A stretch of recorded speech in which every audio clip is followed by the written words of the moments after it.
जय हिंद दोस्तों, कैसे हैं आप लोग। तो आज हम बात करने वाले हैं साल 2014 में आई एक slasher film the town that dreaded sundown के बारे में। दोस्तों, इस फिल्म की कहानी टेक्सास के फैंटम किलर पे आधारित है, जो कि 1946 में कपल्स को पकड़ के उन्हें मार डाला करता था और आज तक ये केस अनसॉल्व्ड है कि आखिर वो कातिल था कौन। दोस्तों, हाल ही में हमने कर्स ऑफ वुल्बर्गा नाम की एक मूवी को एक्सप्लेन किया है, जो कि एक स्लैशर फिल्म है। तो अगर आपने वो नहीं देखी तो आप उसे जरूर देखिएगा। फिल्म की स्टार्टिंग में हमें उस सच्ची घटना के बारे में बताया जाता है जो कि टेक्सास के एक शहर में घटी थी।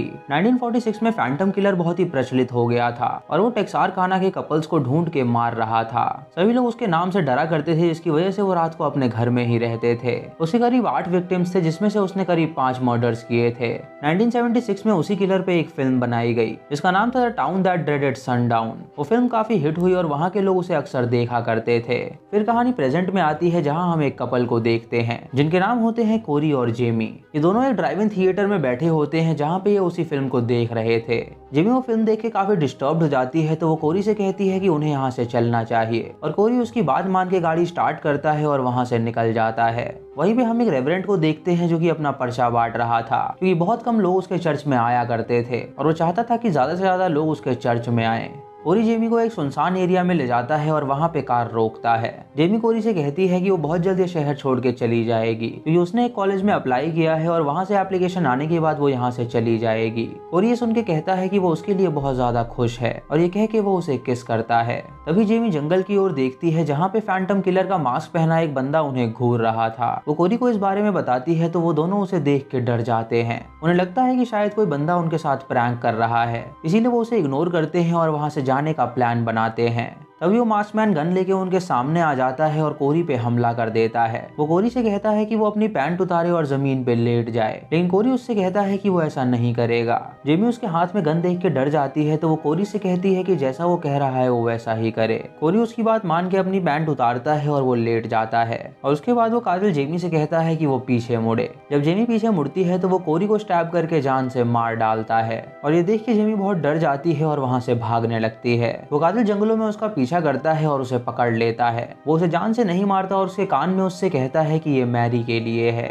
जेमी जब शहर में पहुंचती है तो सभी लोग उसे संभालते हैं और शेरिफ हॉस्पिटल में आते हैं जेमी से मिलने के लिए। जेमी उन्हें सारी बात बताती है कि कैसे उसने उसके बॉयफ्रेंड को मार डाला और उसके बाद उसने उसे किसी मैरी का जिक्र किया। शहर में सभी लोग इस बात से परेशान थे कि आखिर इतने सालों बाद वो किलर वापस क्यों आया है। जेमी अपनी दादी से पूछती है कि क्या उस समय उस मर्डर्स के बारे में उसे कुछ याद है। उसकी दादी उसे बताती है कि जब ये मर्डर्स हुए थे तो उसके ग्रेट ग्रैंडफादर यहाँ पे मौजूद थे और उस टाइम इस टाउन में बहुत ही डर का माहौल था। किसी को भी नहीं पता था कि आखिर वो कातिल उन्हें मार क्यों रहा है और उन्हें लगता था कि शायद वो कोई बोगी मैन है जो कि गायब हो जाता है। सबसे पहले उसने टीनेजर्स पे हमला किया था जो कि लवर लेन्स पे मौजूद थे। रात को जेमी इंटरनेट पे इन सब के बारे में रिसर्च करती है, जहां उसे पता चलता है कि मैरी उस किलर की फर्स्ट विक्टिम थी। ये देख के वो हैरान हो जाती है और उसे लगता है कि शायद मैरी से उसका कुछ लेना देना है। वो अपने घर के बाहर डेप्यूटी फॉस्टर को देखती है, जो कि उसकी सुरक्षा के लिए वहाँ पे मौजूद था। अगली सुबह वो कोरी के फ्यूनरल में जाती है, जहाँ वो उसे याद करने आई थी। कोरी की माँ जब उसे देखती है तो वो उसे बहुत डांटती है और उससे कहती है कि उसका बेटा सिर्फ उसी की वजह से मरा है। इन सब से जेमी बहुत ही ज्यादा डिप्रेस्ड हो गई थी और वो एक थेरेपी के लिए साइकाइट्रिस्ट के पास जाती है। साइकाइट्रिस्ट उससे कहती है कि वो चिंता ना करे, सब कुछ ठीक हो जाएगा। तो जेमी उसे बताती है कि जो भी उसके पास आता है वो हमेशा मर जाता है। बचपन में जब वो अपने माता पिता के साथ कहीं जा रही थी तो उनका एक्सीडेंट हो गया था, जिसकी वजह से उसके माता पिता मर गए और अब वो दादी के साथ रहती है और अब उसका बॉयफ्रेंड भी उसे छोड़ के चला गया है। ये सुन के साइकाइट्रिस्ट को समझाती है कि वो अपने आप को इन सब का ब्लेम ना दे। अगले दिन एयरपोर्ट पे हम एक सोल्जर को देखते हैं जो कि बहुत सालों बाद वहाँ पे आया था। उसकी गर्लफ्रेंड केंड्रा उसके पास आती है और उसके गले लग जाती है। वो दोनों एक होटल में रुकते हैं और वहाँ पे कुछ टाइम स्पेंड करते हैं। रात को वो सोल्जर बाहर जाता है बियर की बोतल लेने के लिए और उसकी गर्लफ्रेंड रूम में उसका इंतजार कर रही होती है। तभी उसे खिड़की से कुछ आवाज आती है तो वो वहाँ पे जाती है, जहाँ पे वो फैंटम किलर को देखती है जो उसके बॉयफ्रेंड का कटा हुआ सर उसे दिखाता है। ये देख के वो काफी डर जाती है और जोर से चिल्लाती है। वो खिड़की से नीचे कूद जाती है, जिससे उसकी टांग टूट जाती है और वो वहाँ से भाग के अपने कार की ओर जाने की कोशिश करती है।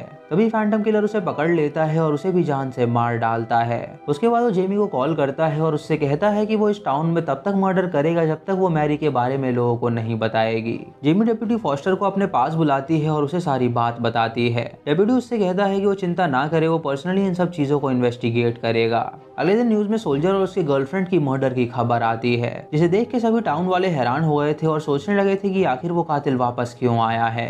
सभी टाउन के लोगों को एक मीटिंग में बुलाया जाता है, जहां सबसे बोला जाता है कि वो सभी अपने खिड़की दरवाजे बंद रखें और अपने बच्चों को रात में बाहर जाने से रोकें।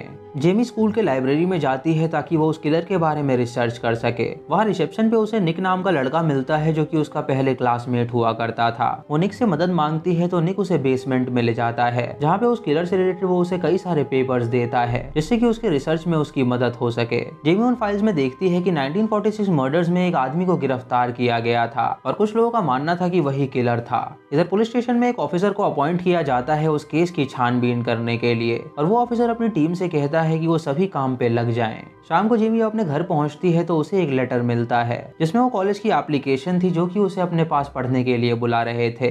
जब वो लैपटॉप पे काम कर रही होती है तो अचानक उसे उस कातिल का मेल आता है, जिसमें लिखा था कि आज से 66 साल पहले उसने वो मर्डर्स किए थे और कोई भी उसे पकड़ नहीं पाया था। वो बुरी तरह एक डीमन है जो कि इस टाउन को बर्बाद कर देगा। जेमी उस लेटर को लेकर पुलिस स्टेशन जाती है और सबको उस बारे में बताती है। शेरिफ वो ईमेल देख के उससे कहता है कि ये ईमेल पूरी तरह फेक है, क्योंकि अगर ये कातिल होता तो वो कभी ईमेल करता ही नहीं।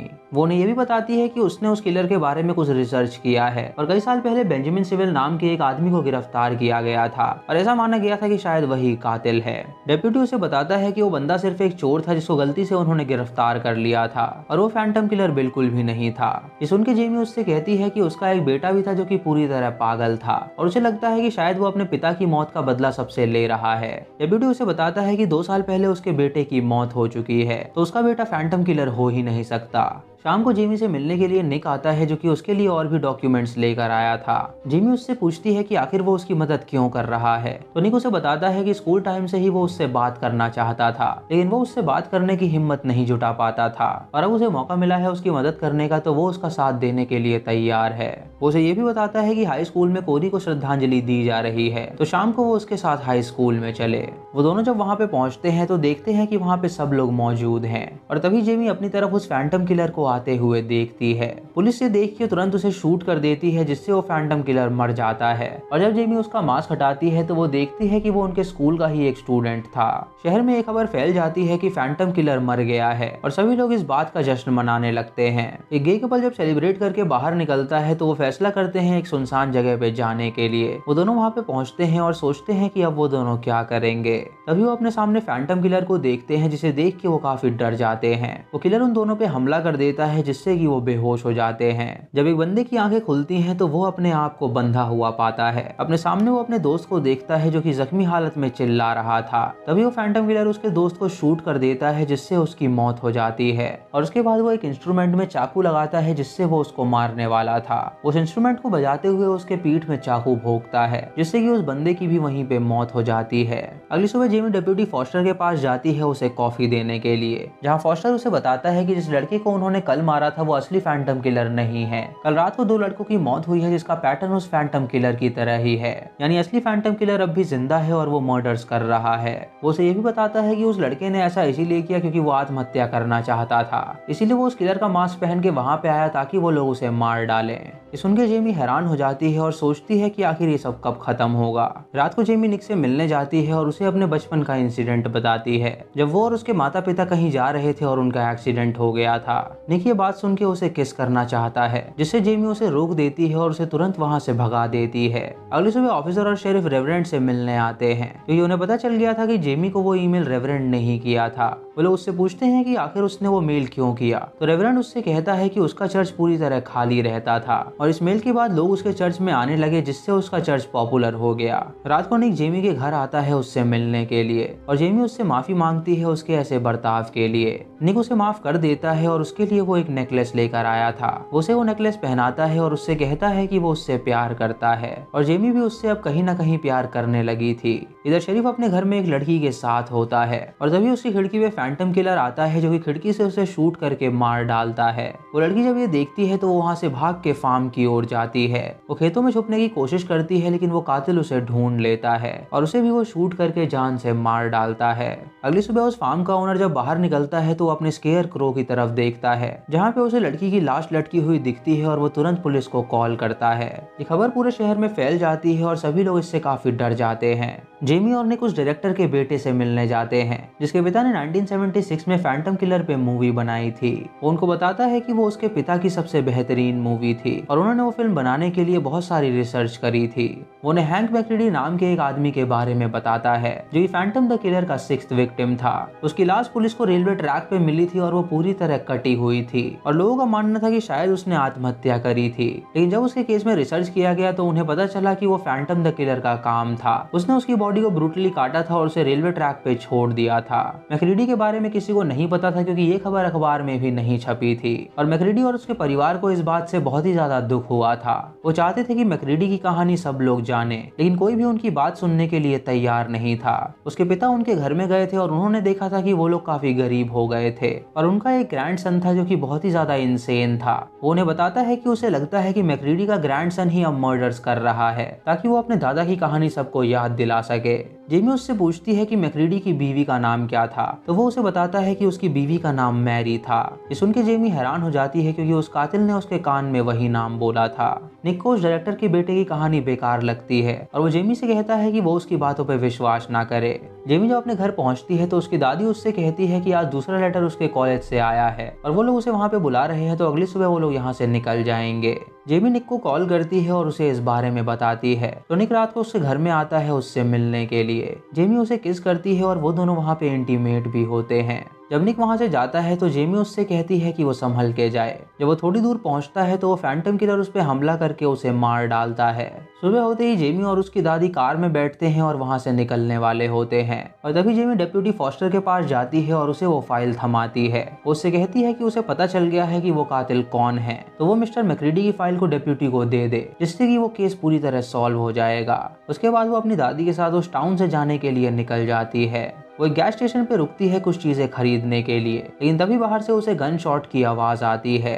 जब वो बाहर जाती है तो वो अपनी दादी को देखती है जिसे उस कातिल ने गोली मार दी थी। वो अपनी दादी के पर्स से गन लेती है और वहाँ से भागने लगती है और वो कातिल उसका पीछा करता है। वो भागते हुए रेलवे ट्रैक पे पहुंचती है जहाँ पे उसे निक की लाश मिलती है जिसे देख के वो काफी डर जाती है और जंगल की ओर भागती है। तभी वो कातिल उसके सीने में तीर मारता है जिससे वो नीचे गिर जाती है और उसके सामने 2 फैंटम किलर्स आते हैं जिन्हें देख के वो हैरान हो जाती है। जब पहला किलर अपना मास्क हटाता है तो वो देखती है कि वो डिप्टी फॉस्टर है और इससे उसे पता चल जाता है कि वही मैक्रेडी का पोता है जो कि अपने दादा की मौत का बदला लेना चाहता है। वो उसे कहता है कि उसने वो केस सॉल्व कर दिया था और अगर वो उसे फाइल नहीं थमाती तो अभी वो जेल में होता। फिर वो दूसरा फैंटम किलर अपना मास्क हटाता है और जेमी देखती है कि वो कोई और नहीं बल्कि उसका बॉयफ्रेंड कोरी है।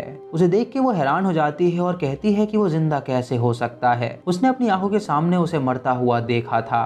कोरी उसे बताता है कि उसने अपनी मौत को फेक किया है और वहाँ पे पुलिस को जिसकी बॉडी मिली थी वो किसी और की बॉडी थी। उसने डिप्टी फॉस्टर से हाथ इसीलिए मिलाया क्योंकि वो भी फेमस होना चाहता था ताकि वो टाउन उसे सालों साल तक याद रखे। तभी डिप्टी फॉस्टर उसे शूट कर देता है जिससे उसकी मौत हो जाती है और उससे कहता है कि अब उसका काम पूरा हुआ। फिर वो जेमी को मारने जाता है और उससे कहता है कि वो सारा इल्जाम उस पर लगा देगा कि जो भी यहाँ पे मर्डर हुए हैं वो उसी ने किए हैं। तभी जेमी अपनी जेब से अपनी दादी की गन निकालती है और उसे शूट कर देती है जिससे वो नदी में गिर जाता है और उसकी लाश तैर के दूर चली जाती है। अगली सुबह पुलिस वहाँ पे आती है उसकी लाश को ढूंढने के लिए लेकिन दूर दूर तक ढूंढने से भी उन्हें उसकी लाश नहीं मिलती। जेमी अब इन सबसे मूव ऑन कर गई थी और वो टेक्सास छोड़ के दूर चली जाती है कॉलेज में पढ़ने के लिए। जब वो रात को अपने घर जा रही होती है तो हम उसके पीछे फैंटम किलर की शैडो को देखते हैं और इसी के साथ ये मूवी यहीं पे खत्म हो जाती है। तो दोस्तों ये थी इस फिल्म की कहानी जो कि सच्ची घटना पे आधारित थी। आपको ये कहानी कैसी लगी आप हमें कमेंट सेक्शन में जरूर बताइएगा। दोस्तों 1946 में फैंटम किलर का आतंक पूरे टेक्सास में फैला हुआ था। वो रात को निकलता था और वो कपल्स को मार डालता था। उसने करीब 8 लोगों पे हमला किया था जिसमें से 5 लोग मर गए थे और उसके 3 विक्टिम जिंदा बच गए थे। पुलिस ने उस समय बहुत छानबीन करी लेकिन किसी को भी पता नहीं चल पाया कि आखिर फैंटम किलर था कौन। उस समय रात को कपल्स बाहर निकलने में डरा करते थे क्योंकि उनका मानना था कि अगर वो बाहर जाएंगे तो फैंटम किलर के शिकार बन जाएंगे। तो दोस्तों ये थी आज की वीडियो। अगर आपको वीडियो पसंद आई हो तो आप हमें कमेंट सेक्शन में जरूर बताएं। चैनल पे नए हैं तो सब्सक्राइब करें और बेल आइकॉन दबाएं नोटिफिकेशंस के लिए। और मूवी लिंक्स के लिए आप हमें टेलीग्राम पे फॉलो कर सकते हैं। दोस्तों वीडियो को लाइक और शेयर करना बिल्कुल मत भूलिएगा। तो मैं मिलता हूँ आपको अगली वीडियो में, तब तक के लिए जय हिंद।